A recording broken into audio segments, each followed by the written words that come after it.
Que le Seigneur vous bénisse. Nous sommes reconnaissants au Seigneur qui, ce matin à nouveau, nous rassemble dans sa maison pour partager le pain de vie et déposer à ses pieds nos requêtes et nos supplications ainsi que nos actions de grâce. Je vous salue tous, chacun par son nom, dans le précieux nom de notre Seigneur Jésus-Christ. Je vous salue au nom du Seigneur Jésus-Christ. Amen. C'est bon. Il faut que nos frères qui nous suivent sachent que vous êtes là. Nous voulons aussi saluer tous les frères et sœurs qui sont dans les maisons et qui nous suivent en ce moment. C'est réellement un plaisir, frères et sœurs, de savoir que vous êtes connectés à nous ici et que pendant que le Seigneur nous bénira, il vous bénira pareillement. Amen. Nous avons tous nos regards tournés vers lui. Il est l'architecte de nos vies. Et ce matin encore, nous croyons qu'il a déjà ses outils en main et qu'il va nous façonner, qu'il va nous bâtir, qu'il va nous parfaire. Amen. Amen. S'il y a des frères hors de la ville de Douala, dans le pays, en Afrique ou dans d'autres pays du monde, nous vous saluons tous et prions que le Seigneur, notre Dieu, vous bénisse ce matin. Certainement que beaucoup sont à leur propre service. Que Dieu vous bénisse là où vous êtes.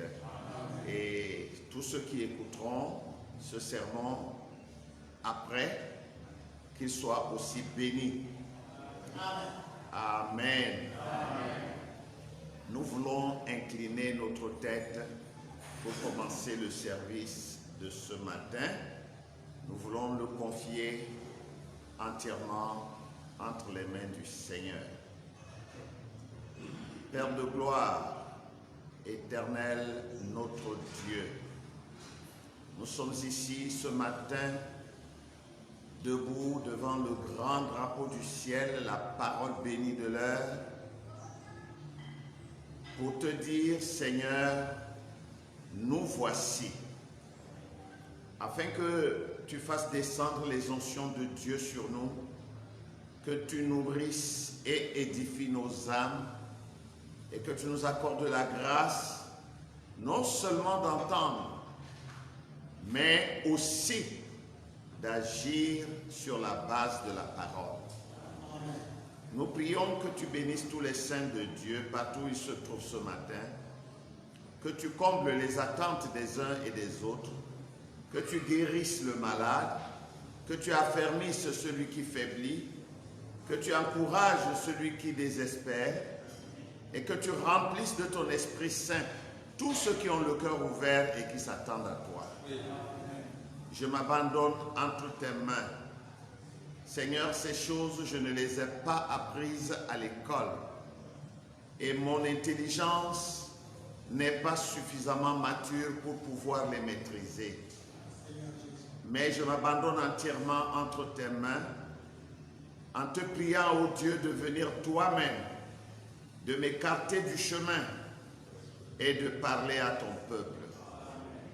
Père, aucun homme n'est digne pour ces choses, à moins que tu viennes et que tu prennes l'homme comme un instrument dans ta main pour t'en servir. C'est pourquoi je te prie, ô Dieu, je me livre à toi ce matin comme un instrument inutile, mais que toi tu peux rendre utile ce matin pour ton peuple.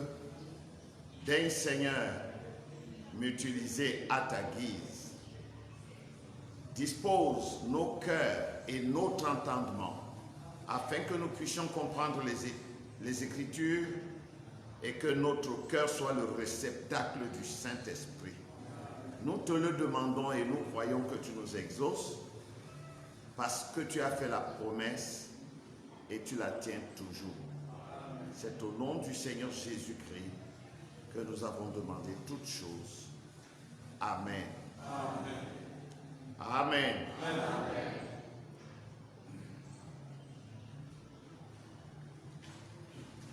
Pendant que nous sommes debout, nous voulons lire la parole du Seigneur. Nous lirons deux portions de l'Écriture. La première se trouve dans le livre de la Genèse, au chapitre 1er. Nous lirons du verset 1er au verset 3. Genèse, chapitre 1, verset 1er jusqu'au verset 3e. Ensuite, nous lirons dans le livre de l'Apocalypse, le chapitre 10, du verset 1er au verset 3. Apocalypse, chapitre 10, du verset 1er au verset 3.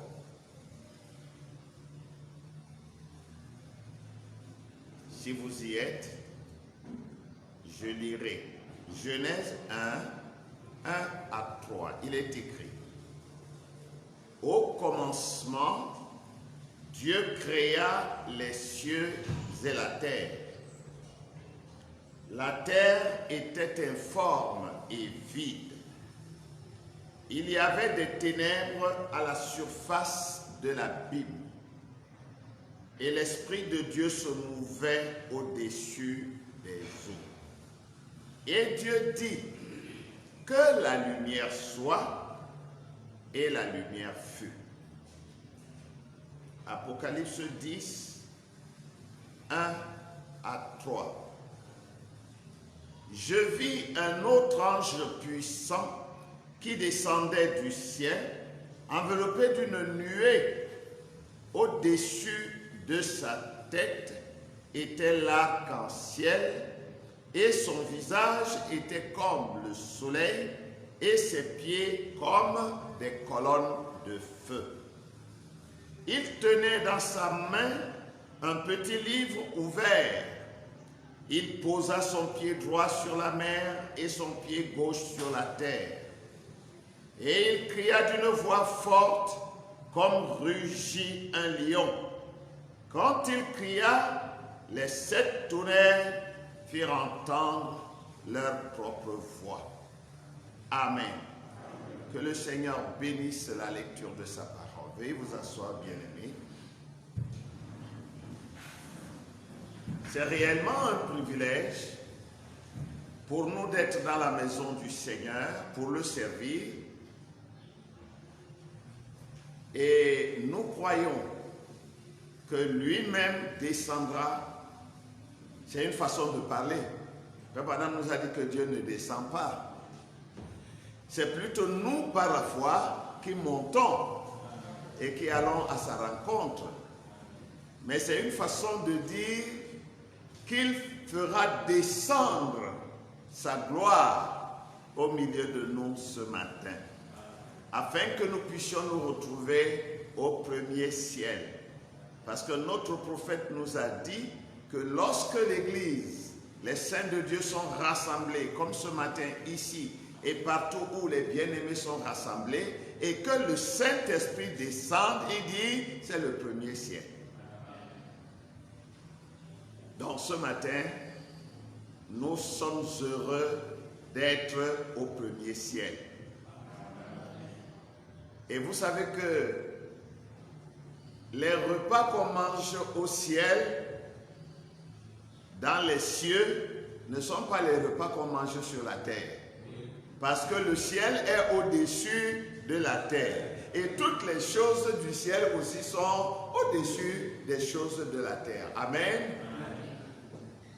Ce matin, j'ai un petit sujet, bien-aimé, que je voudrais partager avec les enfants de Dieu pour fortifier et affermir notre foi, afin que nous réalisions, que nous comprenions, que nous croyions et que nous nous ancrions dans la pensée de ce que nous sommes.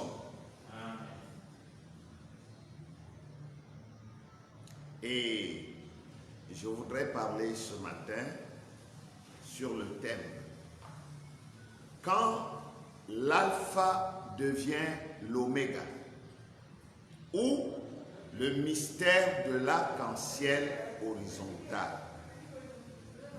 Quand l'alpha devient l'oméga, ou le mystère de l'arc-en-ciel horizontal.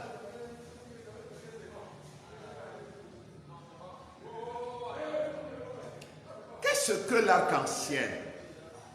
Le petit Larousse nous dit que l'arc-en-ciel est un phénomène lumineux en forme d'arc de cercle, parfois visible dans le ciel pendant une averse. Lorsqu'il y a une légère pluie, il y a aussi le soleil qui luit encore. Alors il se forme à l'horizon un phénomène lumineux. On voit un arc de cercle tracé à l'horizon, un arc de cercle de plusieurs couleurs. C'est ce que nous appelons l'arc-en-ciel. L'arc-en-ciel a 7 couleurs. Ce sont les 7 couleurs parfaites de Dieu. Et ces 7 couleurs conventionnelles de l'arc-en-ciel sont le rouge, l'orangé, le jaune, le vert, le bleu, l'indigo et le violet. L'indigo, c'est encore une couleur bleue, mais une couleur bleu foncé très jolie. Voilà les 7 couleurs conventionnelles de l'arc-en-ciel et ce sont les 7 couleurs parfaites de Dieu qui représentent les 7 églises des 7 âges de l'Église, qui représentent les 7 lampes du chandelier, qui représentent les 7 étoiles qui sont dans la main du Seigneur, qui représentent les 7 messagers et tous les autres 7 que vous connaissez. Vous savez que 7, c'est l'achèvement, c'est la complétude. Et Dieu est parfait en 7. L'arc-en-ciel est donc une représentation ou un phénomène très important dans les Écritures et qui a un symbolisme remarquable. Nous ne parlerons pas de l'arc-en-ciel de long en large, mais nous voulons en arriver à quelque chose. Nous parlerons donc de l'arc-en-ciel, mais surtout nous voulons aller à l'arc-en-ciel horizontal. L'arc-en-ciel dans les Saintes Écritures est un signe d'alliance. Nous voyons pour la première fois où Dieu parle de l'arc-en-ciel clairement, c'est dans l'histoire du déluge avec Noé. Parce que la méchanceté de l'homme avait atteint son paroxysme. L'homme que Dieu a créé à sa ressemblance n'avait pas cessé de dégringoler. Vous savez, depuis à partir du jour où Adam a cédé par amour pour sa femme à la sagesse de Satan, l'homme n'a fait que tomber de sa position première. Alors, l'humanité a tellement dégringolé qu'elle est arrivée, quand vous regardez dans la pyramide d'Enoch, l'humanité est tombée dans la chambre la plus basse même que l'entrée du système des couloirs. Cette chambre, on l'appelle la chambre du chaos. C'est une chambre qui est sens dessus, dessous. Le plafond est au plancher, à la place du plancher. Le plancher est à la place du plafond. Tout est à l'envers. Et c'était cela, l'âge de Noé.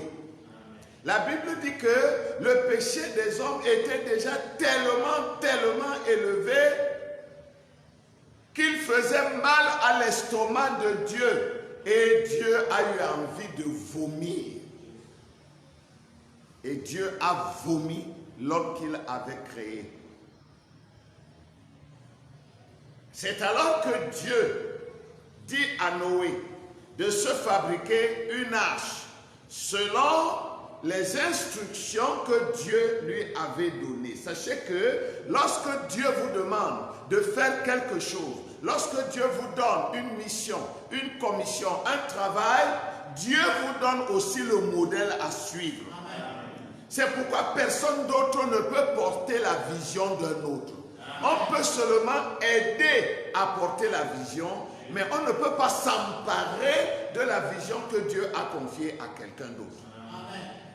Et c'est pourquoi personne ne doit chercher à forcer les autres, n'est-ce pas, qui ont leur propre vision, à adhérer seulement à sa vision.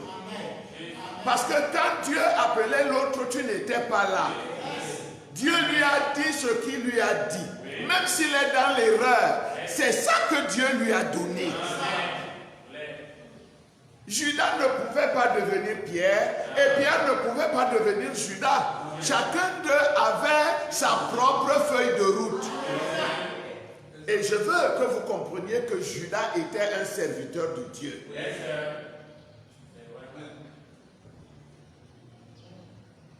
Donc, Dieu appelle Noé, il lui montre comment fabriquer l'arche.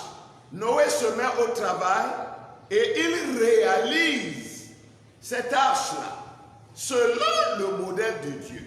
Il y a travaillé avec ses fils et certainement la puissance de Dieu, le Saint-Esprit, l'ange de l'Éternel, les a aidés à le faire.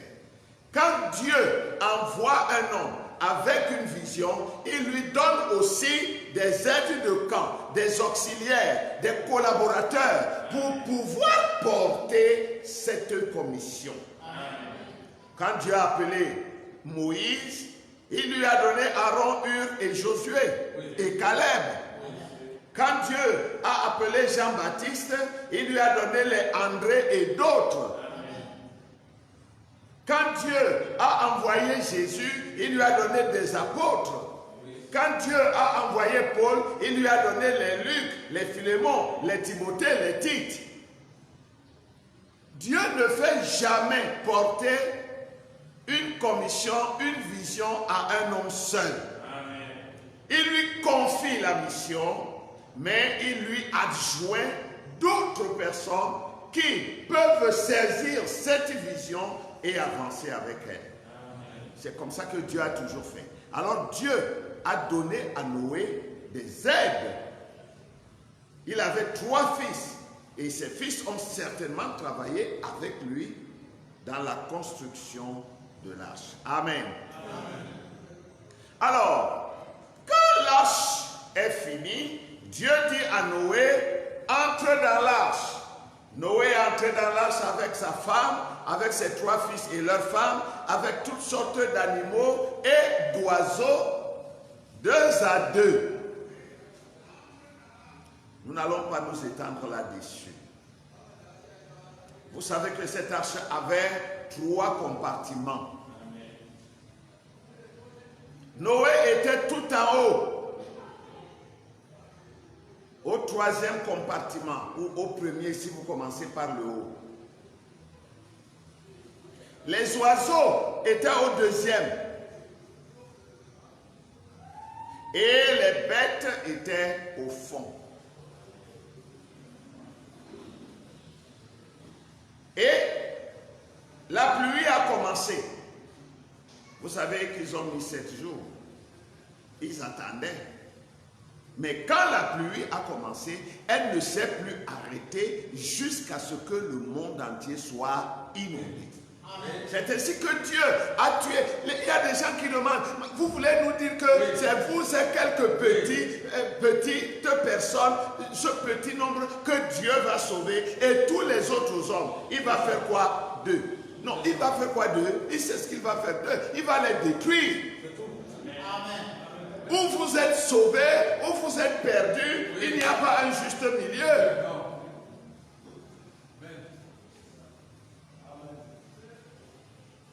Quand le déluge est terminé, que la terre a séché, Dieu dit à Noé, sors de l'arche, toi et toute ta famille et tous les animaux et tous les oiseaux.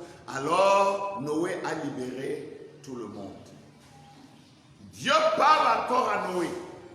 Nous allons le lire, c'est dans le livre de la Genèse au chapitre 9, versets 8 à 17. Suivez attentivement. Dieu parla encore à Noé et à ses fils avec lui en disant, voici, j'établis mon alliance avec vous et avec votre postérité après vous, avec tous les êtres vivants qui sont avec vous, tant les oiseaux que le bétail et tous les animaux de la terre, soit avec tous ceux qui sont sortis de l'arche, soit avec tous les animaux de la terre. J'établis mon alliance avec vous. Aucune chair ne sera plus exterminée par les eaux du déluge. Et il n'y aura plus de déluge pour détruire la terre.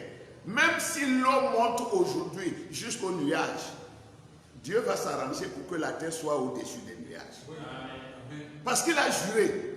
Et la parole qui sort de sa bouche s'accomplit telle qu'il l'a dite.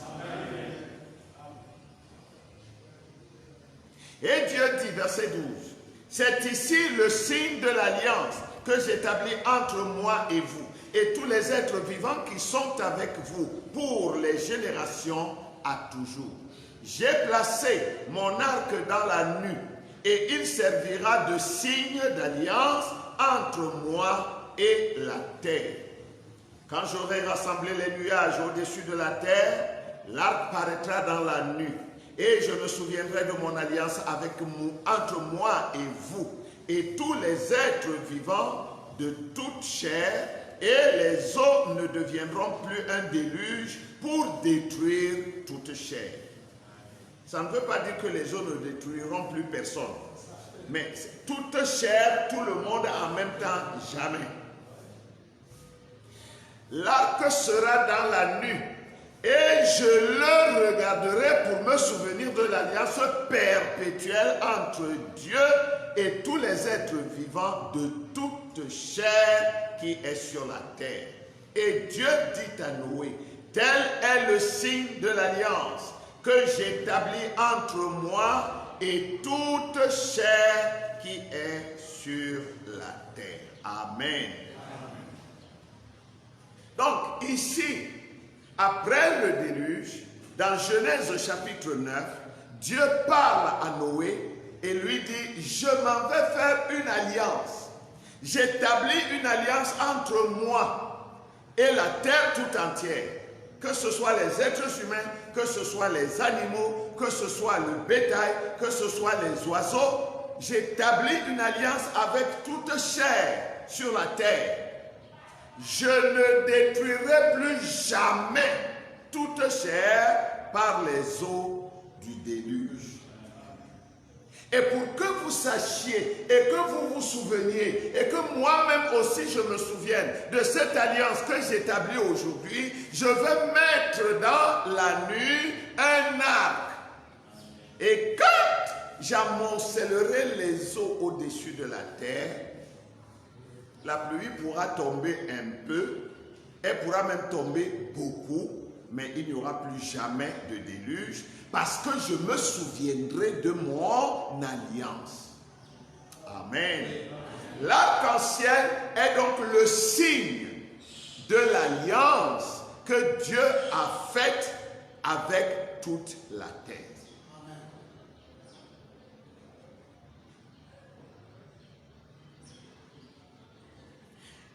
pouvons lire dans l'Ange de l'Alliance, prêché à Phoenix le 1er mars 54, au paragraphe 14, le prophète dit: ainsi, au lieu de cela, ils le haïrent, ils étaient jaloux de lui.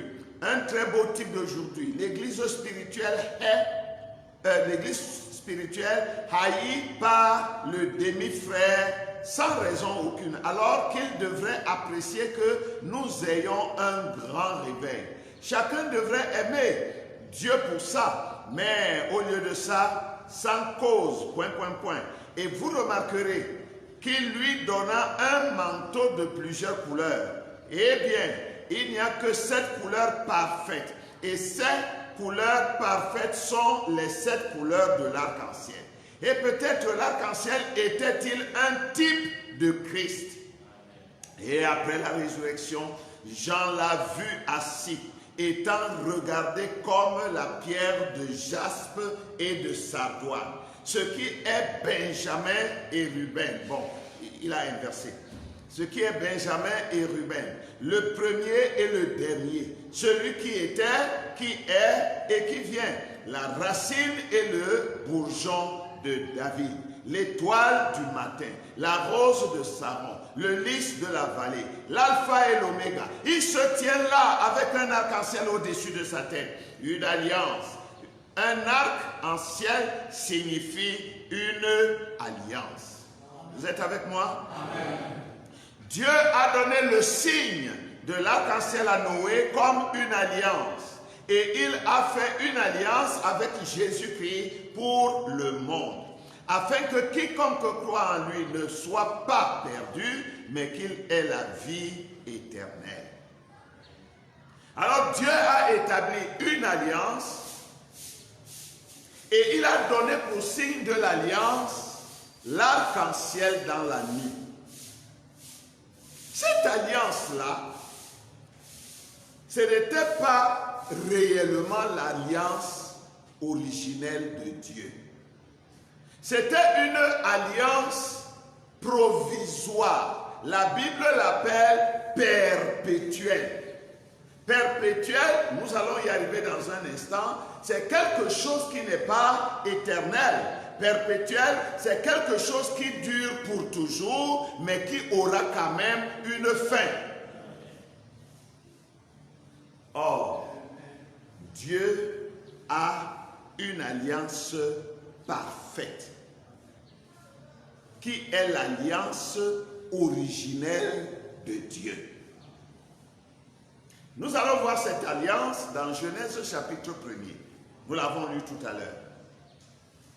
Au verset 2, il est écrit: la terre était informe et vide. Il y avait des ténèbres à la surface de l'abîme. Et l'Esprit de Dieu se mouvait au-dessus des eaux. Nous allons parler un peu de ces 3 phases de ce verset 2. Premièrement, Moïse dit, c'est Moïse qui a écrit, n'est-ce pas, le livre de la Genèse. Moïse dit, la terre était informe et vide. Maintenant, il dit au verset 1er, au commencement, Dieu créa les cieux et la terre. Au verset 2, la terre était informe et vide. Et quand on ne comprend pas, quand on ne saisit pas la rédaction de frère Moïse, on va s'y embourber. Quand Dieu au commencement a créé les cieux et la terre n'était ni informe ni vide. Dieu ne peut pas créer une chose informe. Quand Dieu a fini sa création, il rend lui-même témoignage. Dieu vit que tout était très bon. Tout était bon jusqu'à la création des animaux. Rien n'était mauvais. Quand Dieu crée l'homme, il dit maintenant tout était très bon. Parce que le chef-d'œuvre était déjà sur le terrain. Donc, Dieu n'a pas créé la terre informe et vide. Au commencement, la terre n'était pas informe et vide. Au contraire, la terre était belle. La terre était un fragment de soleil. Vous avez déjà vu, j'allais dire une houille, mais je veux dire un charbon, parce que ici nous n'avons pas de houille. Vous avez déjà vu un charbon incandescent dans le feu. Est-ce qu'il est informe? Il est beau. Il est comme le soleil. Son feu est d'un rose jaunâtre, une couleur merveilleuse. C'est comme ça que la terre était au commencement. Prenez même un fer, mettez-le au feu, laissez-le rougir. Il n'a plus rien à voir avec le fer que vous avez introduit dans le feu. Il est beau à voir.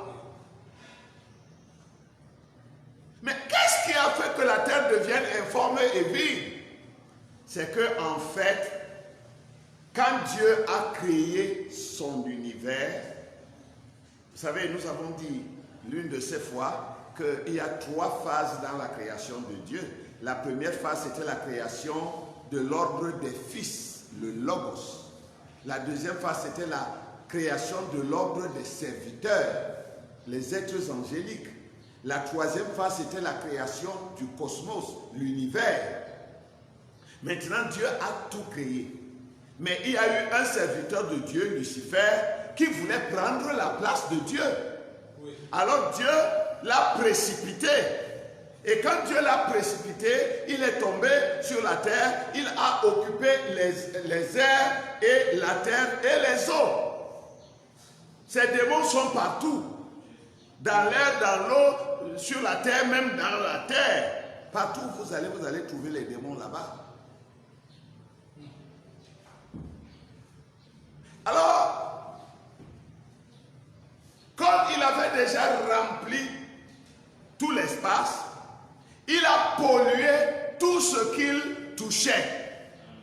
Parce qu'il était déjà devenu Satan.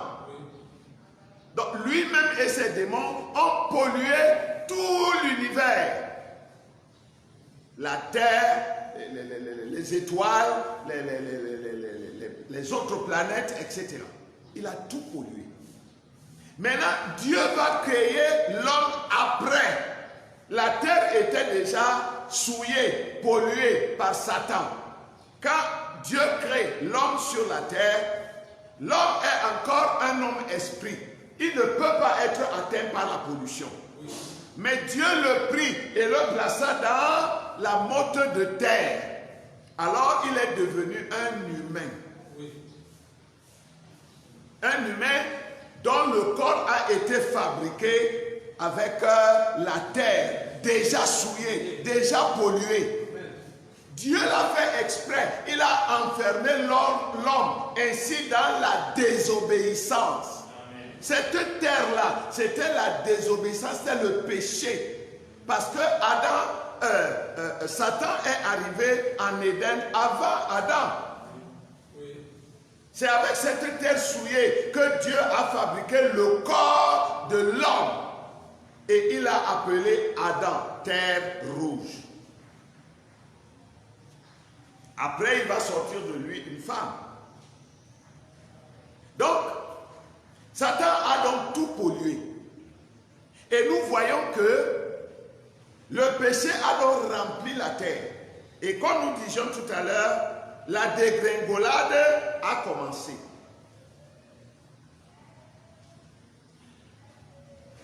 La terre n'était donc pas informe et vide. Je voulais juste expliquer déjà cette partie de ce verset. Maintenant, la deuxième partie, c'est il y avait des ténèbres à la surface de l'abîme. Il y avait les ténèbres. Dieu n'a jamais créé les ténèbres. Mais d'où viennent donc les ténèbres?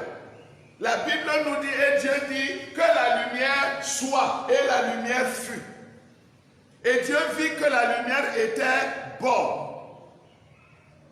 Mais Dieu sépara la lumière des ténèbres. Seigneur, où étaient d'abord les ténèbres? D'où viennent les ténèbres? Parce que la lumière représente Dieu. La lumière représente la parole de Dieu. Mais les ténèbres sont où? Venez d'où? C'est parce que il y avait sur la terre quelqu'un qui s'appelait les ténèbres. Il s'appelle la nuit. Dieu s'appelle le jour. C'est pourquoi nous sommes les enfants, les fils de la lumière, les fils du jour. Et ceux qui servent Satan sont les fils des ténèbres, sont les fils de la nuit.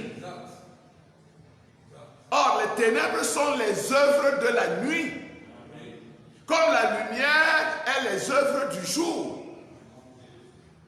Il y avait donc là Satan qui planait au-dessus des eaux. Souvenez-vous, la terre n'avait pas encore émergé. La terre était encore dans les eaux. Elle était immergée dans les eaux. Les eaux recouvraient tout l'espace. C'est après ça que Dieu a séparé les eaux de la terre et on l'a appelé le sec. Vous êtes avec moi? Amen.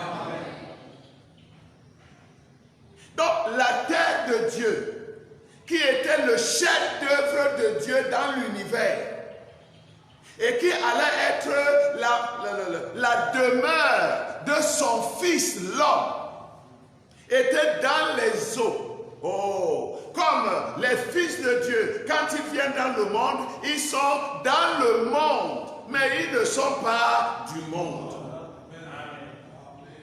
Alors Dieu sortira cette terre des eaux. Mais disons que les ténèbres recouvraient la face des eaux. Satan dominait sur tout ce qui existait dans l'univers. C'est alors que Dieu lui-même veillait sur la terre. Vous avez vu, la Bible dit, l'Esprit de l'Éternel, la troisième partie, l'Esprit de Dieu se mouvait au-dessus des eaux.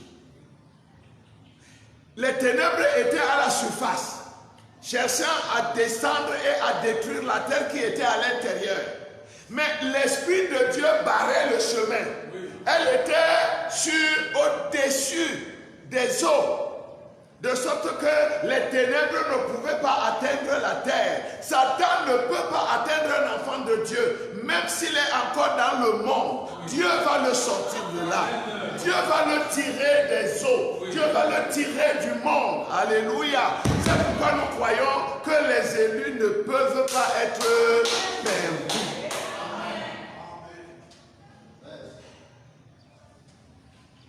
L'Esprit de l'Éternel se mouvait, roucoulait, faisait la cour à la terre qui était encore dans les eaux.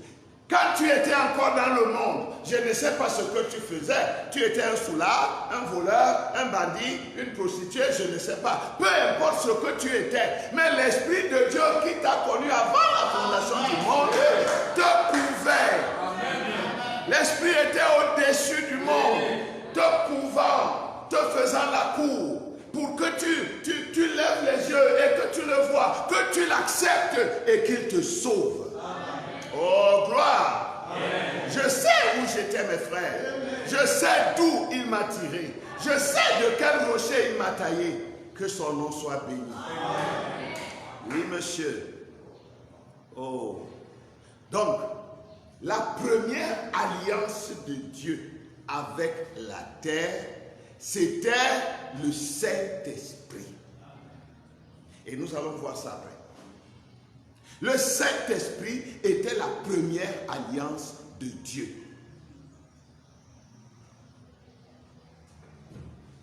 Or, Dieu est parfait. Et le Saint-Esprit aussi est parfait.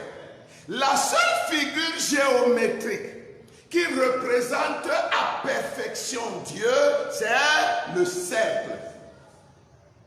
Le cercle est une figure parfaite. Toutes les autres figures ont un commencement et une fin. Mais le cercle n'a ni commencement ni fin. Et si vous me dites une sphère est un cercle déformé. Il a déjà subi des influences. Parce que quand vous avez un cercle, vous le pressez, alors vous allez voir, il se rallonge. C'est ça qu'on appelle une sphère. Il a déjà subi une déformation. Mais la figure la plus parfaite, c'est le cercle. Et le cercle représente Dieu. L'alliance première de Dieu, c'était le Saint-Esprit, lequel planait, lequel était au-dessus des eaux. C'était l'alliance que Dieu avait envoyée pour protéger la terre qui était en danger, parce que Satan était déjà là, cherchant cette terre absolument. Il savait que la terre serait l'habitation de l'homme. Dieu ne le lui a pas permis. Amen. L'alliance de Dieu, l'alliance parfaite, originelle de Dieu, c'est le cercle. Le Saint-Esprit. Nous allons le retrouver dans les autres passages que nous lisons. Donc c'est ce Saint-Esprit qui était au-dessus des eaux pour protéger. Quand Dieu regardait et voyait le Saint-Esprit, alors Dieu savait qu'il y avait à l'intérieur des eaux quelque chose qui était précieux pour lui, la terre. Avançons un peu. Je vais lire dans les 24 anciens. Révélation de Jésus-Christ numéro 12. Au paragraphe 201.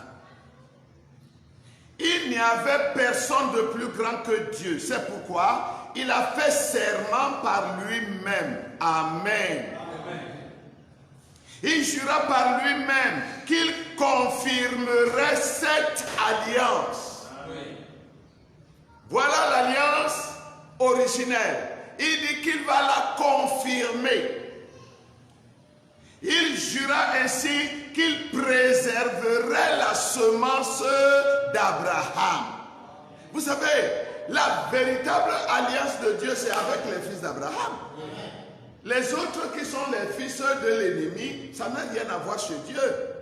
Il dit, qu'est-ce que la semence d'Abraham pour les nations? C'est le baptême du Saint-Esprit. C'est cela la semence d'Abraham. Donc l'alliance là que Dieu avait projetée au-dessus des eaux, c'était pour les enfants d'Abraham. Il dit, il jura par lui-même, je les relèverai tous. Oh, je veux entendre la même ici.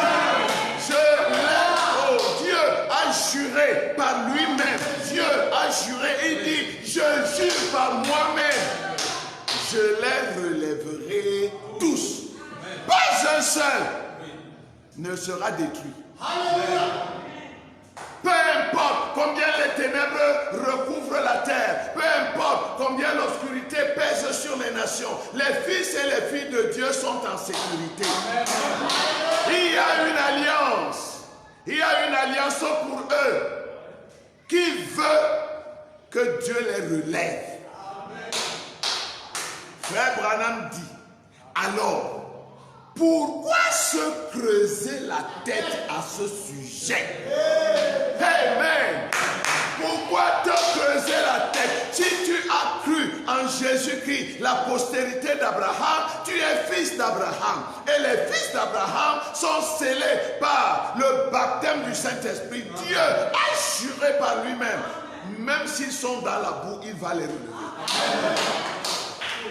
Même s'ils sont dans n'importe quelle prison, il va les délivrer. Amen. Gloire à Jésus. Voilà l'alliance originelle, l'alliance parfaite de Dieu, le Saint-Esprit. Maintenant, écoutez-moi bien. Lorsque le péché est entré dans le monde et que Dieu ne pouvait plus supporter le péché de l'homme, Dieu a pris son arc-en-ciel circulaire et il l'a brisé en deux. Oui. C'est ainsi, oh, alléluia, c'est une loi cardinale chez Dieu. Quand Dieu veut multiplier, il divise. Dieu commence par un, il divise. Et quand il réunit les deux morceaux, alors la multiplication commence. Il l'a fait avec lui-même.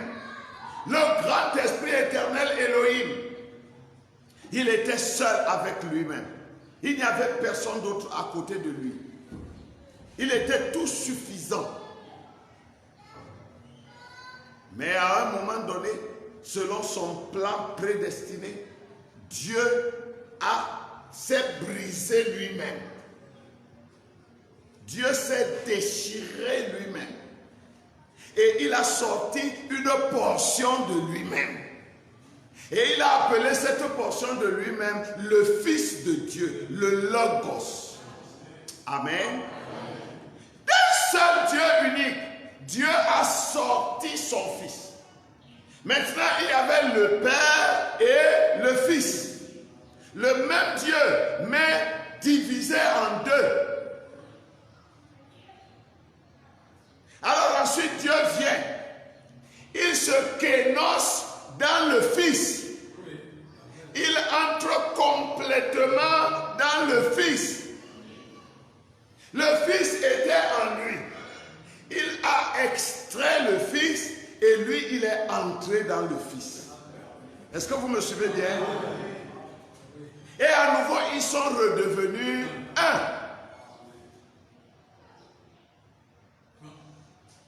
Au commencement était la parole. La parole était avec Dieu. Et la parole était Dieu. Mais par la suite, la parole fut faite chair. Dieu s'est séparé. Dieu s'est déchiré. Dieu s'est divisé. Et il y a eu un Père. Et il y a eu un Fils. Puis Dieu s'est réuni avec le Fils, ce que nous sommes dans le Fils, et redevenant à nouveau un. Dieu l'a montré avec Adam. Dieu a créé l'homme. Mais il a pris cet homme et il l'a déchiré en deux. Et de cet homme, il a sorti une femme. Amen. Pour pouvoir les unir à nouveau après et qu'ils commencent la multiplication. Il n'y aurait pas eu des fils de Dieu si Dieu n'avait pas d'abord extrait le Logos. Et il n'y aurait pas eu des enfants sur la terre si Dieu n'avait pas déchiré Adam pour faire sortir Ève. Non, plutôt, s'il n'avait pas déchiré l'homme pour sortir la femme. Dieu l'a montré partout. Regardez un peu Jésus. Pourquoi Dieu a-t-il amené Jésus au calvaire? C'était pour le déchirer lui aussi et en sortir quelque chose qu'on appellera aujourd'hui l'épouse. Et Dieu est au travail pour unir à nouveau la tête et le corps, Christ et l'épouse, pour en faire une seule personne alors qu'il se multipliera. C'est comme la pyramide. La pyramide a la partie terrestre et la partie céleste. Il y a le corps de la pyramide et il y a la tête de la pyramide. C'était une seule pyramide au départ, mais on l'a décalotée. La tête s'est séparée du corps. Maintenant, Dieu est en train de les unir à nouveau. Le corps de la pyramide est à nouveau coiffé par la tête de la pyramide qu'on appelle la pierre de fête. C'est un principe cardinal chez Dieu. Dieu divise, il rassemble, alors il commence à multiplier. Amen. Donc, à cause du péché, Dieu brisa son alliance. Parce que Adam n'a pas pu garder l'alliance de Dieu. Et comme Adam, le fils de Dieu, n'a pas pu garder l'alliance de Dieu, Dieu ne pouvait pas toujours laisser cette alliance entre ses mains. Alors Dieu a brisé l'alliance. Dieu lui a donné la mécanique de l'alliance. Adam avait toujours la parole, mais Dieu avait enlevé la tête de l'alliance qui est la dynamique. Dieu a mené la dynamique au ciel, il a laissé à Adam la mécanique. De même, lorsque Christ est mort sur la croix et que l'épouse est sortie de Christ, Christ est allé au ciel, mais l'épouse est restée sur la terre. Amen.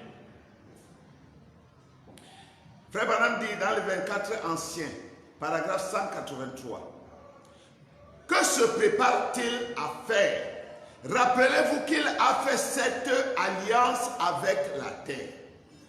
Mais considérez ceci maintenant. Sur l'horizon, cet arc-en-ciel ne couvre de son arc que la moitié de la terre. C'est tout ce que faisait l'arc-en-ciel de Noé. Il ne couvrait que la moitié de la terre. Il avait la forme d'un arc, comme ça. Il avait la forme d'un arc. C'est tout ce qu'on pouvait en voir. Remarquez qu'il n'y avait qu'un demi-cercle. L'autre moitié n'est pas encore connue. Donc il y a deux moitiés.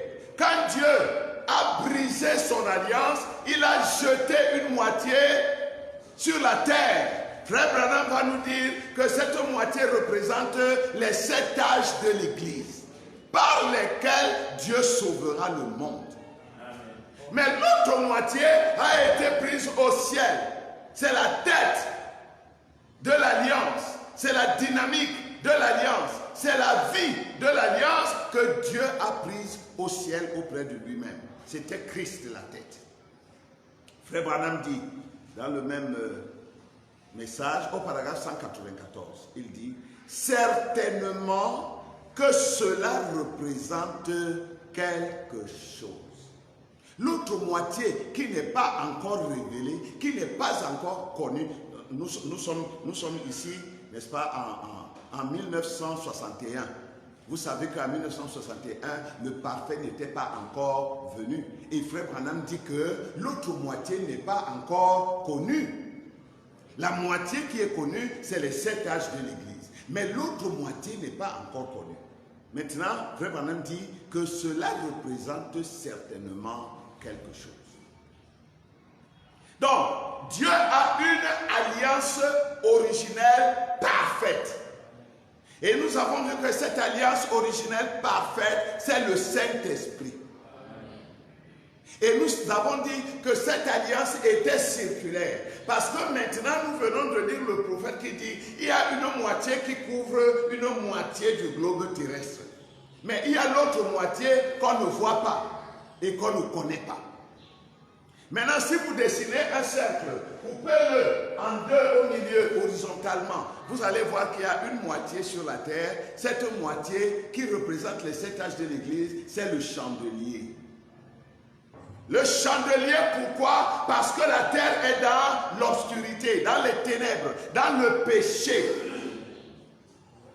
C'est pourquoi il faut les 7 âges de l'Église par lesquels Dieu va sauver le monde. C'est pourquoi il faut le chandelier. Et le chandelier, comme vous le savez, si vous entrez dans le temple de Jérusalem, quand vous avez traversé le parvis extérieur, vous entrez au parvis intérieur qui s'appelle le lieu saint. Vous avez le chandelier à votre gauche parce que vous entrez par la porte de l'Est qui est la porte du lion. À votre droite, vous avez la table des pains de proposition. À votre gauche, vous avez le chandelier. Droit devant vous, avant de traverser le voile pour entrer dans le lieu très saint, il y a l'autel des parfums. Et aussi, l'évangile a marché de la même façon. La civilisation a suivi le même chemin. Le message de l'heure suivra aussi le même chemin. Parce que l'évangile a commencé à l'Est. Nous l'avons dit l'autre jour avec Paul. Après l'Est, après les peines de proposition, l'évangile est allé à l'autel des parfums. Parce que l'Est déjà, à l'Est il y avait, n'est-ce pas, l'autel des sacrifices, l'autel des reins, le jugement. Nous n'allons pas nous étendre là-dessus. Après l'autel des reins, il y avait la cuve d'eau où on faisait les ablutions. Maintenant, quand vous vous êtes nettoyé, vous avez offert le sacrifice pour votre vie, c'est-à-dire Jésus-Christ, le Fils de Dieu, vous l'avez accepté. Vous vous nettoyez, vous prenez le baptême, alors vous entrez dans l'église qui est le lieu saint. Amen. Vous avez les peines de proposition, c'était le nord. Quand l'évangile est parti de l'est, l'évangile est allé au nord. C'est pourquoi après Paul, nous avons Irénée, Martin, Colomban, Martin Luther et Wesley. Tous étaient du nord, tous. Tous ces messagers-là, 5 messagers au nord. Après le nord, l'évangile est allé à l'ouest et a descendu jusqu'à la côte ouest où il y a eu William Branham, le 7e messager, le dernier. Mais où est le messager du sud? Où est le messager de l'Afrique noire? Alléluia. Le Branham nous dira que c'est lui que Dieu a envoyé pour être le messager de l'Afrique noire. Il dit dans le message honteux de lui, il dit c'est vers ses frères noirs que Dieu l'a appelé. Alléluia. Et il dit c'est eux qui recevront son message. Voilà aujourd'hui la prophétie s'est accomplie. Alors après l'autel des parfums, parce que c'est là-bas que réellement le vrai parfum est sorti. Oui. Un vrai prophète, un prophète majeur, un prophète le plus grand de tous les prophètes, depuis Enoch jusqu'aujourd'hui. Alors, c'est là que la perfection est arrivée et l'odeur agréable est montée aux narines de Dieu. Maintenant, après ça, le soleil doit faire le tour parce qu'il ne fait pas demi-tour. Après l'ouest, le soleil doit contourner, doit traverser le sud. Alléluia. Et le soleil vient avec la vie. C'est le soleil qui fait germer les semences. Et les semences qui étaient plongées dans la nuit.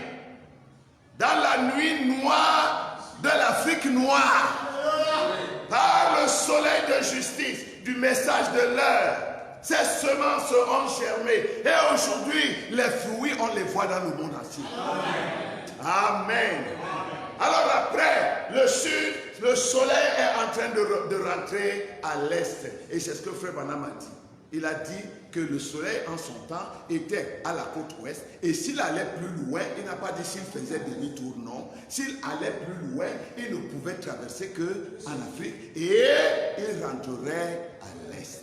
Quelqu'un peut me dire amen à ça? Amen. Alléluia. Mes frères, les deux morceaux de l'alliance originelle parfaite de Dieu sont l'alliance que Dieu a faite avec Adam au jardin d'Éden, mais qu'il a confirmé en Noé, le fils d'Adam. Parce que Dieu n'a jamais fait avec les hommes que 2 alliances. La doctrine de la troisième alliance est fausse. La doctrine du 3e Adam est erronée. Amen. Elle n'a aucun fondement. Amen. Ils diront, oui, il y a eu une alliance avec Noé ou avec Adam.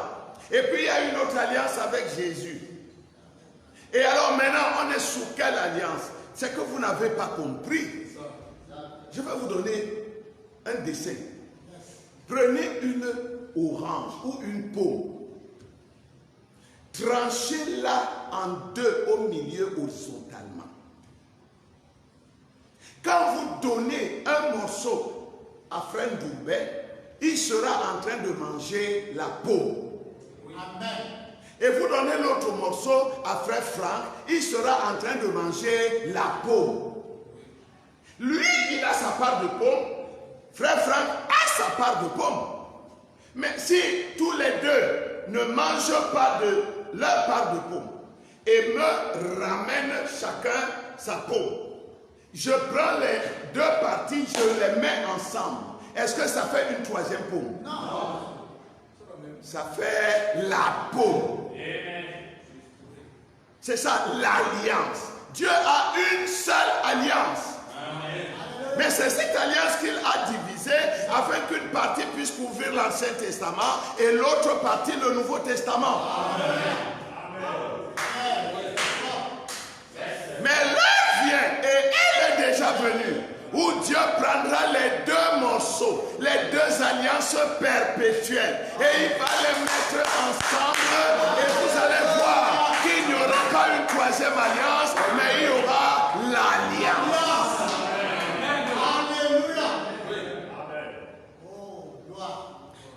La première alliance perpétuelle, c'était l'alliance de l'eau. Nous l'avons déjà dit. C'est une alliance que Dieu a établie avec Adam. Adam a échoué. Chaque fils d'Adam a échoué. Jusqu'à Noé. Noé a confirmé cette alliance. Dieu a confirmé cette alliance à Noé. C'était une alliance conditionnelle. Oui. Si tu fais ceci, je fais cela.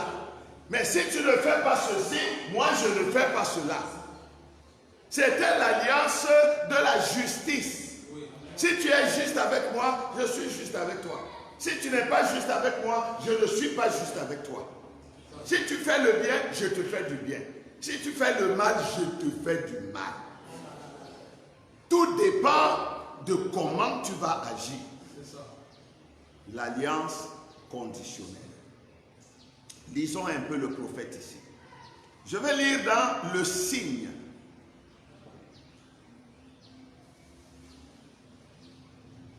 Le signe de Jeffersonville, paragraphe 322 à 324. Écoutez attentivement. Dans Hébreux 13, 10 et 20, je n'ai pas le temps de le lire. Notez-le. J'avais l'intention de lire cela.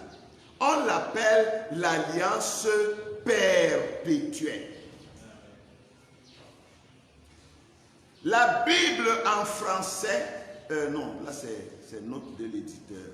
Bon, je vais quand même lire la note de l'éditeur. Et dans la Bible anglaise, Everlasting Covenant, c'est écrit Everlasting Covenant. La Bible en français donne dans Hébreux 13 l'alliance éternelle. Donc c'est faux. La traduction là est fausse. Cette alliance n'est pas éternelle, elle est perpétuelle. Si vous lisez dans Genèse 9 là-bas, on a dit alliance perpétuelle. Et dans d'autres passages tels que Genèse 9, l'alliance perpétuelle. Nos deux éditeurs. Bon, nous continuons notre lecture. Le sang de Jésus-Christ est appelé l'alliance perpétuelle. Même l'alliance du sang de Jésus-Christ est appelée l'alliance perpétuelle parce qu'elle n'est pas éternelle. Il y a donc l'alliance de Noé perpétuelle, l'alliance de Jésus perpétuelle. Dieu a donné l'alliance conditionnelle à Adam. Il l'a confirmé à Noé, le fils d'Adam. Dieu a donné l'alliance inconditionnelle à Abraham. Il a confirmé à Jésus, le fils d'Abraham. Donc deux alliances. Une alliance conditionnelle et une alliance inconditionnelle. C'est-à-dire qu'il n'y a pas de condition à ça. Je te sauve, je te sauve. Où tu es bon, où tu es... Non, comment? Moi, j'ai dit, je te sauve. Donc, à moi de m'arranger pour que tu sois sauvable. Dites Amen. Amen. Oh, je dis, Dieu lui-même a juré Que dans cette nouvelle alliance, dans cette alliance confiée à Abraham, dans cette alliance inconditionnelle, tu n'as rien à faire. Ce n'est pas qu'il va faire tout. Non, Dieu ne va pas faire tout. Il a déjà tout fait. Amen. Mais quelqu'un qui a tout fait, il fait encore tout. Il ne fait plus rien. Il a déjà tout fait. Amen. Amen. Écoutez, je continue la lecture. Le sang de Jésus-Christ est appelé l'alliance perpétuelle. Oui, monsieur. Alliance perpétuelle. Pourquoi n'a-t-elle pas été appelée une alliance éternelle? Parce qu'elle n'allait pas être éternelle. Une fois que nous serons rachetés, que l'histoire de la rédemption sera terminée. Une fois que nous serons rachetés, elle sera alors terminée. L'alliance de l'eau est déjà terminée. L'alliance du sang aussi à un moment va être terminée. Frère Branham dit, elle dure à perpétuité. Ce qui signifie un certain temps. Jusqu'à ce qu'il n'y ait plus de temps. Il n'y en aura plus jamais une autre. Je veux dire Amen. Je veux encore dire Amen. Amen. Alors, d'où vient la théorie de la troisième alliance? William Branham dit, après l'alliance de l'eau, après l'alliance du sang, il n'y aura plus jamais une autre alliance. Amen. Ce que Dieu va faire, c'est d'unir les deux moitiés de l'arc-en-ciel circulaire et de restaurer cet arc-en-ciel. Amen. Alléluia. Amen. Il dit, il n'y aura plus jamais une autre.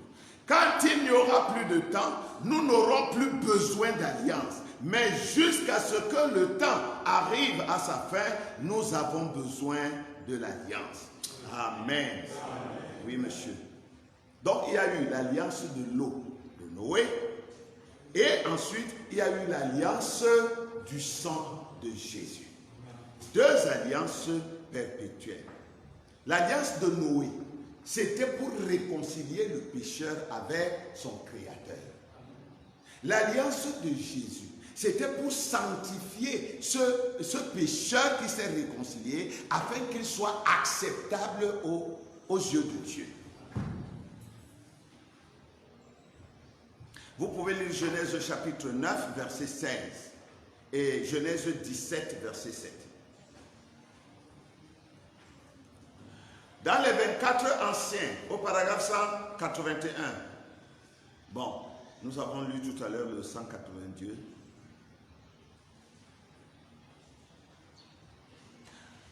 Dans le paragraphe 182, vers la fin, il dit « Dieu, dans son arc-en-ciel aux 7 couleurs, a fait une alliance qui a confirmé les 7 âges de l'Église, les 7 couleurs par lesquelles il sauverait la terre. » Ça confirme ce que nous avons dit tout à l'heure.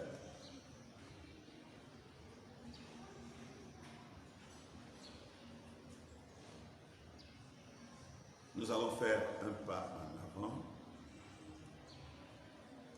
Vous pourrez lire dans Hébreux chapitre 8, versets 8 à 13. Il parle de cette alliance-là, alliance perpétuelle du sang de Jésus. Vous pouvez aussi noter Luc 22, versets 19 à 20. Là où Jésus dit que le vin qu'il donnait à ses disciples, c'était la nouvelle alliance en son sang. Je lis dans le message « Joseph rencontre ses frères », paragraphe 50 de la machine. Remarquez, le voilà, l'alliance. Christ devait être regardé comme la pierre de jaspe et de sardoine dans l'Apocalypse. C'était la pierre du pectorat, ou plutôt la pierre de naissance de Ruben à Benjamin. C'était le reflet de la sardoine et de la jaspe, pendant qu'elles se reflétaient ensemble sous la lumière de Dieu, ayant fait alliance autour de Christ, l'arc-en-ciel. De quoi parle-t-il? Ruben le plus âgé, Benjamin le plus jeune, du premier au dernier, il est celui qui était qui est et qui vient, la racine, le bourgeon de David et l'étoile du matin. Il est de A à Z, l'alpha, l'oméga, le reflet de Dieu du commencement du temps à la fin du temps. Le voilà, l'alliance de Dieu avec son peuple. Alléluia. Amen. Christ est l'alliance de Dieu. Et Christ, c'est le Saint-Esprit. Christ, ce n'est pas la chair humaine. Amen. Jésus était le corps dans lequel demeurait Christ. Donc Christ, le Saint-Esprit, c'est l'alliance parfaite, originelle de Dieu. Maintenant, le temps va arriver où Dieu va restaurer cette alliance. Dans le message, la profondeur appelle la profondeur. Au paragraphe 27, Frère Branham dit, et je me souviens que dans l'arc-en-ciel, il a donné une promesse. Il devait être vu dans la Bible comme la pierre de jaspe et de sardoine. À la fin des deux arcs-en-ciel, l'alpha, l'oméga, comme ses promesses à travers Christ ne faillissent jamais. Donc, il y avait l'arc-en-ciel, alpha. C'était Christ lui-même représenté dans cette alliance pour sauver l'humanité. Les 7 âges de l'Église. Puis il y a l'autre arc-en-ciel, oméga. L'arc-en-ciel oméga, c'est l'alliance du sang. Pour purifier, sanctifier et renvoyer juste et parfait ceux qui avaient été sauvés. De Ruben à Benjamin. Du premier au dernier. De alpha à oméga, Z, parce que l'alphabet grec commence par alpha et se termine par oméga. L'alphabet français commence par A et se termine par Z. Il est l'alliance de Dieu, de A à Z. Maintenant, observez juste un petit crochet en passant. Lorsque Joseph était en Égypte, vous savez que ses frères sont allés à plusieurs reprises là-bas. En tout cas, ils sont allés, ils ont fait 2 voyages et ils ont rencontré Joseph 3 fois. Nous n'allons pas entrer là-dedans. Mais, quand ils sont arrivés la première fois, Joseph ne s'est pas révélé à eux. Vous savez pourquoi? Parce que Benjamin n'était pas là. Oh, amen. Pour que le mystère de Joseph soit révélé, il faut que Ruben et Benjamin soient en présence. Tant que l'un d'eux n'est pas là, il n'y a pas de révélation possible. Alors, les enfants d'Israël étaient obligés de convaincre Jacob là-bas, au pays de Canaan, afin qu'il envoie Benjamin. Eux-mêmes ne savaient pas. Mais quand ils arrivent dans la présence de Joseph, ils mangent ensemble et ils sont classés en fonction dans leur ordre de naissance. Alléluia. Oh, gloire à Dieu. De Ruben à Benjamin. Mais aucun d'eux ne se demande, mais comment cet homme-là, un Égyptien, comment sait-il comment nous sommes nés les uns après les autres? Mais leurs yeux étaient encore aveuglés. Amen. Le 7e sceau n'avait pas été ouvert pour eux. C'est comme aujourd'hui, beaucoup de nos bien-aimés frères ne voient pas le mystère caché dans le 7e sceau. Ils ne voient pas que la chose s'est déjà accomplie, que Christ est venu et qu'il s'est incarné dans son épouse. Ils attendent un Jésus physique. Il n'y a pas de promesse pour ça. Jésus est venu, il est venu spirituellement et physiquement. Mais ici sur la terre, nous ne pouvons pas le voir physiquement. Il se manifeste dans son église au travers de ses œuvres de puissance. Amen. Oui, monsieur, c'est à cela que nous le reconnaissons. Et il nous a dit que lorsque vous verrez ces choses s'accomplir, sachez qu'il est à la porte.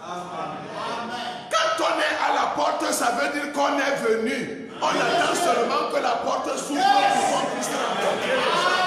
Et quand les gens disent qu'il n'est pas encore venu. Oh non, il est seulement venu spirituellement. Il n'est pas venu physiquement. Il y a combien de secondes venues? Il y a une seule seconde venue. Maintenant, il se manifeste spirituellement et après, on va le voir dans la gloire physiquement. Mais il est là. Il est dans les dimensions.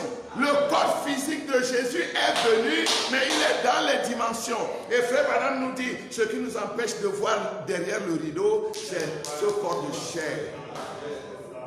Oh, Frère Branham dit, est-ce que vous savez que quand on dit revenir, ça veut dire se manifester?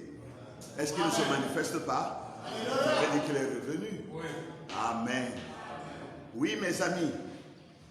Dieu maintenant est en train de faire quelque chose de particulier. Il a commencé à faire ça depuis 1963. Nous sommes même déjà pratiquement à la fin. Qu'est-ce que Dieu est en train de faire? Laissez-moi d'abord lire ici. On va répondre à cette question. Je suis dans les Hébreux, chapitre 7, deuxième partie, paragraphe 422.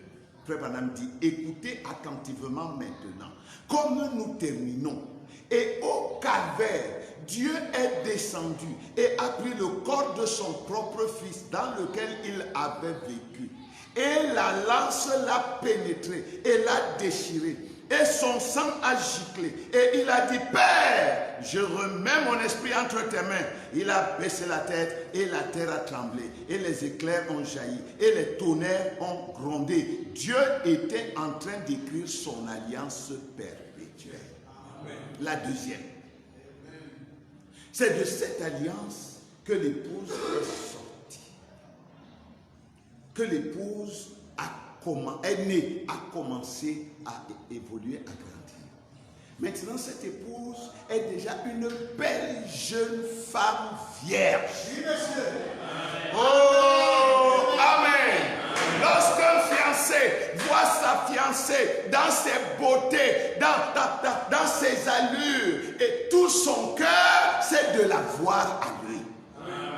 Et le Seigneur, lorsqu'il a vu cette épouse, en 1963, il a dit non, l'heure est venue. Père, l'heure est venue. Glorifie-moi maintenant de la gloire que j'avais auprès de toi avant que le monde ne fût. Jésus a dit ces paroles quand il était dans son corps de chair, mais l'épouse dit les mêmes paroles parce que ce qui concerne l'époux concerne l'épouse, parce que l'épouse a les mêmes droits, a les mêmes privilèges, les mêmes avantages que l'époux. Alors l'épouse de Christ a dit, Père, maintenant l'heure est venue, glorifie-moi de cette gloire que j'avais auprès de toi avant que le monde ne fût. Alors qu'est-ce qui est arrivé? La gloire est descendue du ciel, la Shekinah est venue au travers des 7 anges puissants dans une pyramide d'anges qui volaient comme l'éclair, plus vite que l'éclair. Alléluia. Ces 7 messagers de l'éternité venaient et encadraient quelqu'un. Amen. Ce n'était pas seulement que les anges volaient, venaient. Non, mais il y avait quelqu'un dans la pyramide. Oui. Yes. L'ange puissant descendait du ciel. La Bible dit qu'il avait l'arc-en-ciel qui entourait. Si ça entoure, c'est que c'est déjà circulaire. Amen. Cet arc-en-ciel circulaire de la Genèse que Dieu avait brisé et il avait jeté un morceau sur la terre, les 7 âges de l'église pour sauver l'humanité. Et il a pris l'autre morceau dans le ciel. C'était la tête Christ. Maintenant Dieu a ramené les deux pour les reconstituer. Oh, Amen. Pendant que l'ange puissant, pendant que Christ, le capitaine de l'armée de l'Éternel, descendait du ciel, escorté par les 7 anges puissants, l'épouse de Christ venait de la terre, montait vers lui à sa rencontre, conduite par Eliezer. Amen. Quelqu'un comprend-il quelque chose à ça? Oui, monsieur. Yes. Qu'est-ce qui arrivait? L'alpha et l'oméga étaient en train de s'unir, devenir un. L'époux et l'épouse devenaient un. Un temps glorieux, mes frères. Oh, un temps glorieux.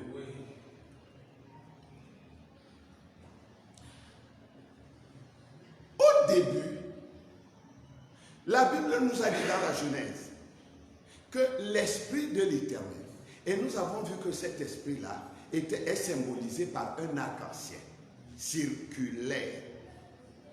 Il dit, il planait au-dessus des eaux. Donc il était horizontal. Il n'était pas debout au-dessus des eaux, mais il planait.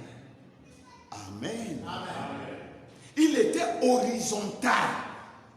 Il était circulaire. Il était horizontal et il était éternel. Amen. Parce qu'à ce moment-là, l'homme et la femme étaient encore un. Dieu et l'homme étaient encore un. L'homme n'avait pas encore changé. Il n'avait pas encore écouté le pasteur serpent. Il était encore dans Dieu parce qu'il n'était pas encore sur la terre. Oh, quelle intelligence Dieu, n'est-ce pas? L'homme et la femme étaient un, ils étaient unis, ils étaient un même corps, un même esprit et tout, dans l'esprit de Dieu. Après, à cause du péché, il y a eu divorce. Dieu a divorcé d'avec l'homme. L'homme est resté sur la terre, Dieu est allé s'asseoir au ciel. Mais pendant qu'il était au ciel, son cœur n'était pas tranquille. Parce qu'il savait que son vrai cœur n'était pas au ciel. Son vrai cœur était sur la terre. Il était au ciel là-bas, mais toute sa pensée était sur la terre. Il dit, j'ai fait quoi? J'ai chassé cet homme, c'est vrai, et j'ai raison, c'est ce que je devais faire, parce que j'ai donné une loi, celui qui pêche, il doit mourir, et maintenant l'homme est devenu un mortel, mais je veux faire comment? Et il n'a même pas la possibilité de se racheter, il ne peut même pas lui-même accomplir la loi pour qu'il soit sauvé. Qu'est-ce que je vais faire? Alors je vais descendre moi-même, je vais aller chercher ma femme. Oh, dites amen ça. Je vais aller chercher ma femme. C'est ce que Adam aussi a fait. Adam aussi est allé chercher sa femme, qui était en train de se perdre. Il a dit, si elle se perd, je me perds avec elle.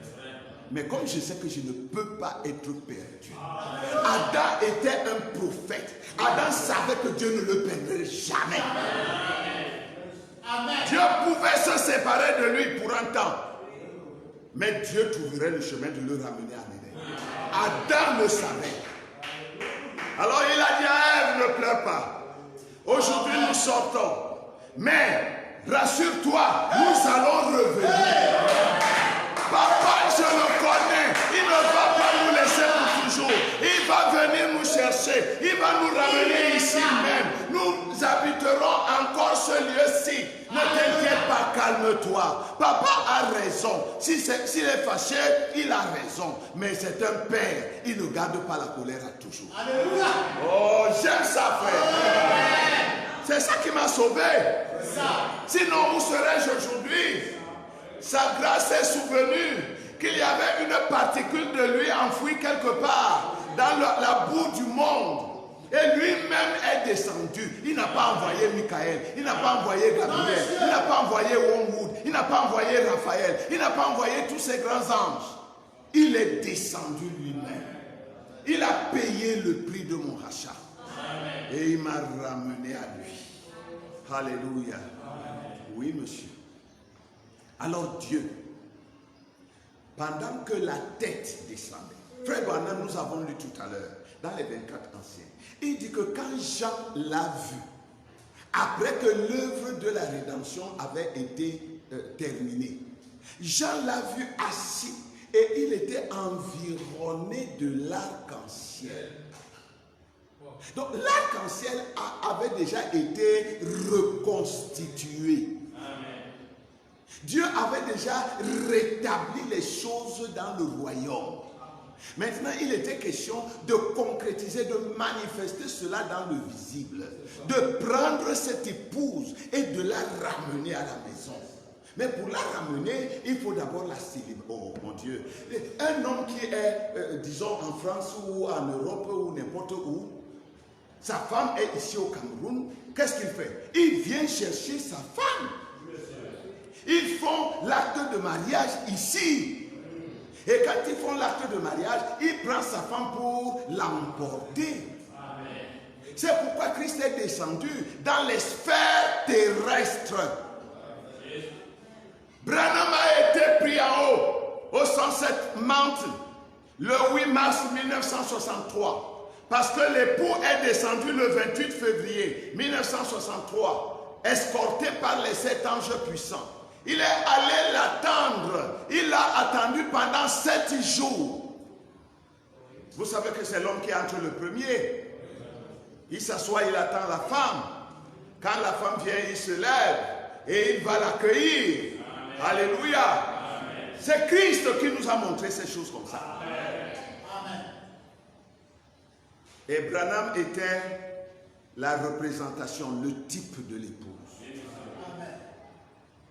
Frère Branham le dit, il dit, dans la vision, un seul homme peut représenter tout un peuple. Et quand Branham a été élevé, littéralement élevé du sol, il est allé dans les airs, il est entré dans la pyramide des anges, et là il a rencontré l'époux. C'est là que l'époux lui a donné le petit livre ouvert. Et quand Branham descend avec le petit livre ouvert, le mariage a déjà eu lieu. Amen. Parce que quand Branham est monté, toute l'épouse, Antique, est montée. Antique, l'épouse est montée. Le mariage s'est conclu. Le livre des mystères a été ouvert et il a été rendu à l'homme. Ce livre qui lui a été repris en Éden là-bas, la dynamique, la tête de la parole lui a été retournée. C'est pourquoi vous pouviez voir un homme dire à une tempête, tais-toi, calme-toi, et elle se calme. À un taureau meurtrier, reste tranquille, je vais prier pour un malade, et le taureau reste tranquille. À un essaim d'abeilles, calmez-vous, je suis un serviteur du Seigneur, et les abeilles rentrent dans leur bouche. Oui. Alléluia. Amen. Lorsque la divinité est rendue à l'homme, lorsque l'arc-en-ciel alpha et l'arc-en-ciel oméga se mettent encore ensemble, prenez un chandelier, prenez un deuxième chandelier, renversez le premier sur le deuxième, vous avez l'arc-en-ciel complet. Amen. Oui. Un chandelier, c'est une moitié d'alliance. Pour les âges de l'église. L'autre chandelier là-bas, c'est les 7 tonnerres. Sur la terre, il y a les 7 vertus qui sont les 7 couleurs de l'arc-en-ciel. Mais au ciel, il y avait les 7 tonnerres qui devaient donner vie à ces 7 églises, à ces 7 lames. Alléluia. Oh, avançons un peu, je vais m'arrêter là. Je vais m'arrêter dans un instant. Frère Branham dit, dans le message, monsieur, est-ce le signe de la fin? Dans la machine, c'est page 51, paragraphe 2. Frère Branham dit, c'est peut-être la fin des temps. C'est peut-être le temps où les arcs-en-ciel vont traverser le ciel. Et qu'un navire va venir du ciel disant, il n'y a plus de temps. Frère Branham en 62, il dit peut-être, parce que la chose n'était pas encore arrivée. Mais en 63, la chose est arrivée. Les arcs-en-ciel ont traversé le ciel. L'arc-en-ciel céleste est descendu, la pierre de fête. L'arc-en-ciel terrestre est monté, le corps de la pyramide. Et quand la tête s'est posée sur le corps, quand la pierre de fête s'est posée sur la pyramide, l'affaire était conclue. Oh, alléluia. Oui, monsieur, l'épouse est entrée directement dans la chambre du roi. L'épouse était déjà passée par les 7 âges de l'église. L'épouse a traversé le grand degré. L'épouse a été conduite par le messager qui est sorti de sa chambrette. L'épouse s'est humiliée, a traversé les 3 poules et s'est retrouvée de l'autre côté dans la chambre. Oui, aujourd'hui, le roi et la reine sont un. L'époux et l'épouse sont un. Elle peut dire aujourd'hui, tout ce que vous le ferai. Amen. Mais Jésus a dit, si vous dites, pas lui, non, si vous dites à cette montagne, ôte-toi de là, elle va faire comment? Elle va dire non, je veux d'abord entendre que c'est Jésus qui parle. Non. Si vous dites, elle obéit. Parce qu'aujourd'hui, vous avez le même pouvoir, vous avez la même autorité, vous êtes Esther, vous avez le sceptre du roi dans votre main. Et le roi dit, écrivez ce que vous voulez.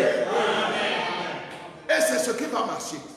Oh, quelqu'un me dit amen ici. Alors William Branham va prêcher une série de messages. Il prêche, c'est le temps et le signe de l'union.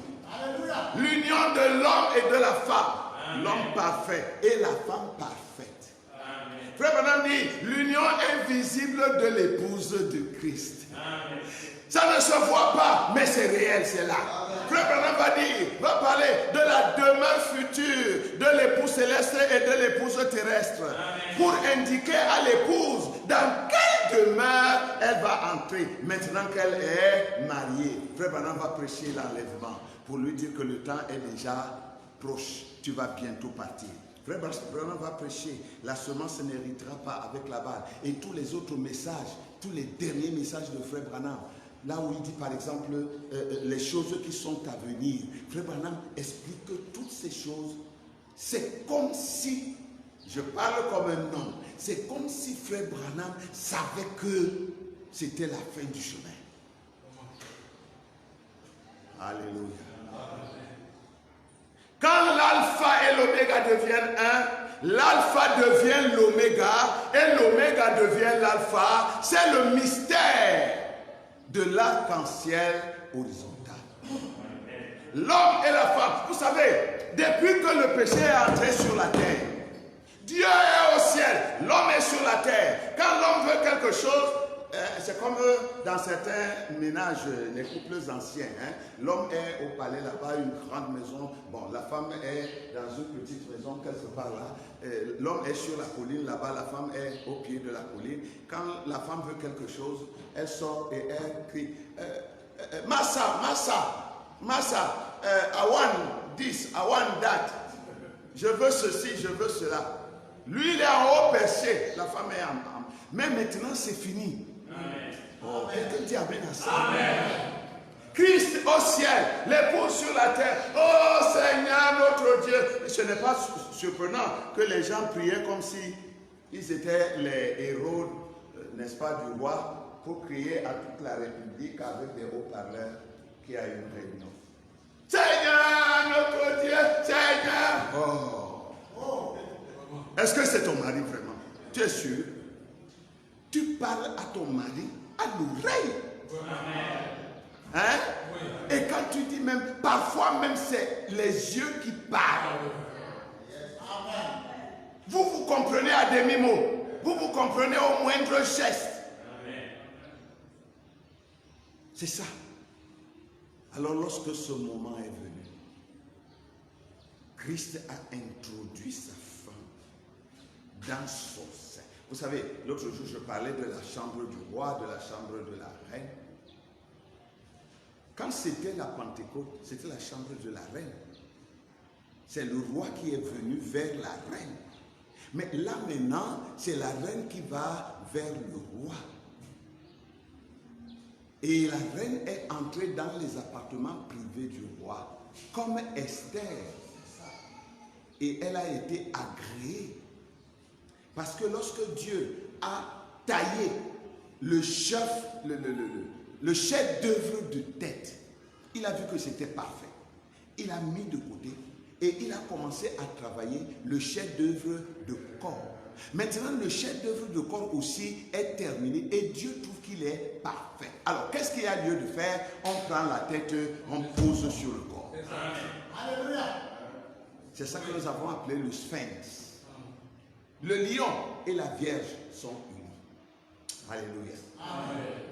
Oh, bon, terminons maintenant. Je vais lire dans le message la brèche, paragraphe 45. Or, tous les mystères, ce serait le moment où ils s'accompliraient à la proclamation de ce messager. Donc, ici, il y a l'ange qui est sur la terre et un autre ange, un messager puissant descend. Vous voyez, cet ange-ci était un ange terrestre, un messager terrestre. Mais en voici un qui descend du ciel avec un arc-en-ciel, une alliance. Vous voyez, ça ne peut être que Christ. C'est pourquoi le sage Salomon, le type de notre Seigneur Jésus-Christ, dans le Cantique des Cantiques, chapitre 6, verset 10, il dira, qui est celle qui apparaît comme l'aurore. Il décrit l'épouse ici. Qui est celle qui apparaît comme l'aurore, belle comme la lune, pure comme le soleil, mais terrible comme les troupes sous leur bannière. Amen. Cette épouse, elle est merveilleuse, elle est jolie, elle est fantastique, mais elle est terrible. Pourquoi terrible? Parce qu'elle a livré tous les combats, elle a vaincu tous les adversaires, elle a jeté à terre la pierre de Jéricho, elle a vaincu les Amalékites, elle a vaincu les Philistins, elle a vaincu les Amoréens, les Ammonites, les Jébusiens, tous ces gens-là, elle les a vaincus. Alléluia. Que ce soit les dénominations X et Y, elle a vaincu. Elle est restée sur la parole jusqu'à la dernière. Oui, exact. Et dans le Cantique des Cantiques, chapitre 8, verset 5, il dit, qui est celle qui monte du désert? Elle monte du désert. Le monde est un désert. Elle est en train de monter maintenant pour aller à la rencontre de son époux. Salomon l'a saisi là par la vision ou par la révélation. Et il dit, qui est celle qui monte du désert, appuyée sur son bien-aimé. Je t'ai réveillé sous le pommier, là ta mère t'a enfanté. C'est là qu'elle t'a enfanté, qu'elle t'a donné le jour. Maintenant, elle avance appuyée sur son bien-aimé. L'époux et l'épouse sont devenus une seule chair, comme nous chantons souvent. Frère Branham nous dira dans le message, le temps est le signe de l'union. Il dit, l'Église a reçu un signe céleste, un astronaute. Amen. C'est Jésus-Christ sous la forme d'une colonne de feu. C'est ainsi qu'il faut. C'est ainsi qu'il était dans l'Ancien Testament. C'est ainsi qu'il était lorsqu'il rencontra Saul sur le chemin de Damas. Et c'est encore le même Jésus ici aujourd'hui. Au paragraphe 40, il dit, quelle union, Dieu s'unissant à un corps d'homme. Amen. Dieu est en train de s'unir. Il s'unit à un corps d'homme. L'union la plus glorieuse qui ait jamais été faite est lorsque Dieu s'unit à l'homme. Il quitta son glorieux dessein d'être Dieu, agrandit sa tente et y accueillit l'humanité, devenant l'un d'eux par cette union. Quel en fut le résultat? Cela établit entre Dieu et l'homme la paix pour toujours. Combien nous en sommes reconnaissants. Oui, mes frères, je vais m'arrêter ici. Je vais m'arrêter ici pour dire qu'aujourd'hui, l'épouse de Christ est déjà unie à son mari. Le mariage a déjà eu lieu. Frère Branham dit que nous allons dans l'enlèvement pour le banquet de noces, non plus pour le mariage. Et quand une femme est déjà mariée à un homme, elle a tous les droits de cet homme. Il faut que l'Église se rende compte de sa position actuelle. Que l'Église ne se conduise plus comme des étrangers ou des petits-enfants dans la maison. Que l'Église prenne ses responsabilités. Il appartient à l'Église aujourd'hui de mettre la paix sur la terre, de guérir les malades sur la terre, de sauver les pécheurs sur la terre. Il nous appartient à nous de donner des ordres et que ces ordres soient suivis. Vous pensez que c'est impossible? Non, ce n'est pas impossible. Vous savez, les chrétiens, les vrais enfants de Dieu du Cameroun, si vraiment ils sont un seul cœur, une même pensée, il leur suffit de décider que désormais Boko Haram c'est terminé. Amen. Et vous n'entendrez plus parler de Boko Haram. Parce qu'ils ont le pouvoir. Amen. Sauf que, ne connaissant pas leur position, ils ne peuvent pas jouer leur rôle. Mais si un peu seulement l'épouse réalise qui elle est, alors elle fera des choses plus grandes. Amen. Parce que l'alpha et l'oméga sont devenus un. Parce qu'aujourd'hui, l'épouse est dans l'alliance circulaire, horizontale et éternelle. Amen. Voilà l'alliance sous laquelle nous nous trouvons. Nous ne sommes pas sous l'alliance de l'eau. Nous ne sommes même plus sous l'alliance du sang. Nous sommes sous l'alliance parfaite originelle. C'est l'amour. L'amour, c'est le mariage. Et c'est pour ça que Dieu a créé toutes choses. Parce que Dieu voulait s'unir à l'homme. Le programme de Dieu est presque terminé. Il reste une seule chose, que nous partions d'ici et que le monde soit détruit. Que le Seigneur vous bénisse.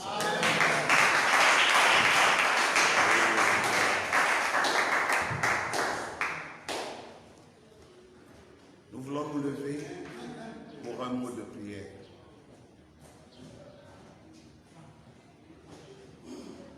Dieu bien-aimé, notre Seigneur, combien nous étions éblouis spirituellement ce matin, quand tu nous rappelais réellement qui nous sommes. C'est vrai, nous venons de loin, et même de très loin. Il n'y avait même pas de raison de penser à nous. Nous n'étions même pas sauvables. Nous étions des ennemis de Dieu. Parce que nous avions choisi de marcher avec l'ennemi de Dieu. Mais parce que dans ta préscience, tu nous avais vus à l'avance. Tu nous avais connus à l'avance.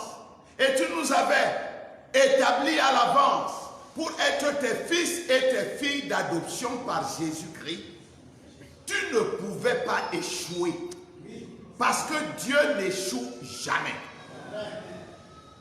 C'est pourquoi tu as envoyé en ce temps de la fin un homme, un de nos frères. Et tu lui as donné la révélation de la pleine et pure parole. Afin qu'il puisse appeler les enfants de Dieu qui étaient dispersés, les paroles dispersées de Dieu, les rassembler et les ramener à Dieu. Et aujourd'hui, Seigneur, nous nous réjouissons de ce que tu nous as ramenés à toi-même. Et aujourd'hui, nous sommes unis à la tête. Nous avons une seule tête, le Seigneur Jésus-Christ. Et nous sommes unis à lui. Et la vie qui est en lui descend dans tout le corps, au travers de chaque membre. Et la puissance, et la gloire, et la parole, et le Saint-Esprit qui sont en lui, sont à nous maintenant. C'est pourquoi nous voulons, Seigneur, te prier d'aider tous tes enfants de par le monde, d'ouvrir leurs yeux, d'ouvrir nos yeux, afin que nous puissions te voir tel que tu es, que nous puissions te connaître tel que tu nous connais, et que réellement et parfaitement, puisque c'est l'heure de la pleine et de la véritable adoration, que chacun d'entre nous puisse pénétrer dans ces lieux intérieurs, dans cette chambre intérieure du roi, et que nous puissions t'adorer en esprit et en vérité. Oh Dieu, il a plu à toi, le grand alpha, de t'unir à nous l'oméga. Tu as fait de nous une partie de toi-même. Nous te sommes reconnaissants. Nous te bénissons. Et maintenant, Seigneur, nous te prions de prendre cette parole, de l'oindre de ton Esprit Saint. Elle est sortie des lèvres humaines, avec les défauts, les défaillances et les imperfections de l'homme. Peut-être, oh Dieu, des choses s'y sont immiscées qui ne sont pas exactement toi. Une parole d'homme, une pensée d'homme, pardonne Seigneur. Mais laisse que le Saint-Esprit la purifie et la donne au cœur de tes enfants. Nous nous abandonnons entre tes mains, car nous croyons que tu nous as sauvés par amour et tu ne peux plus nous perdre. Seigneur, nous nous engageons à te servir de tout notre cœur, de toute notre pensée, de toute notre force, jusqu'à ce que bientôt nous soyons ravis de la terre et que nous entrions dans la gloire éternelle. Reçois la gloire qui t'est due d'éternité en éternité. Nous t'avons ainsi prié dans le nom du Seigneur Jésus-Christ. Amen. Amen.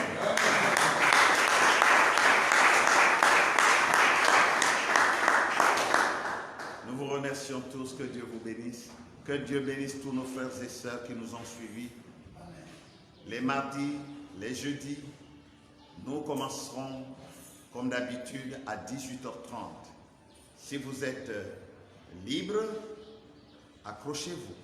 Ne manquez pas d'aimer, ne manquez pas de vous abonner et partagez au maximum afin que le plus grand nombre des enfants de Dieu puissent entrer en contact avec la parole, la révélation pierre de fête, le message de l'heure. Le Seigneur